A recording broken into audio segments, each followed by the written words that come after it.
কাজ শেষে প্রতিদিন আমরা আমাদের তেলের যে ড্রামগুলো আছে সেগুলোকে অত্যন্ত যত্ন সহকারে এভাবে ঢেকে রাখি, যাতে রাতে কোনো ধরনের ময়লা আবর্জনা না পড়তে পারে।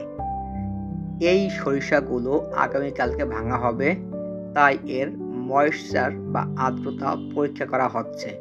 আমরা অনেক দিন পর্যন্ত সরিষা ভাঙি নাই, যেহেতু আমরা সূর্যমুখী তেল নিয়ে অনেক দিন পর্যন্ত ব্যস্ত আছি। তো এই সরিষাগুলো এনে আমরা যখন পরীক্ষা করতেছি, তখন দেখতেছি যে এর আর্দ্রতা আছে প্রায় 13-14%। আসলে বছরের এই সময় আর্দ্রতা এত থাকার কথা না।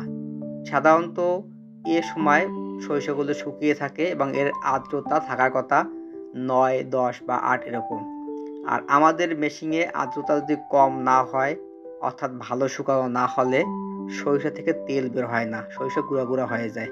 তাই এগুলো আবার শুকানো হয়েছে এবং বিভিন্নভাবে যাচাই করা হচ্ছে যে এর আর্দ্রতা আসলে কত আছে।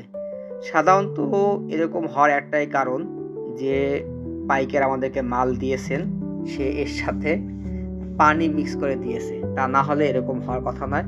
কারণ সরিষা উঠেছে আজ থেকে প্রায় 8-9 মাস আগে। নতুন সরিষায় সাধারণত আর্দ্রতা থাকে 12, 14, 16 এরকম থাকে। আর এই লোকটা আমাদেরকে পানি মিক্স করে দেওয়ার কারণে এই সরিষাগুলো পুনরায় শুকিয়ে আর্দ্রতা কমানো হয়েছে।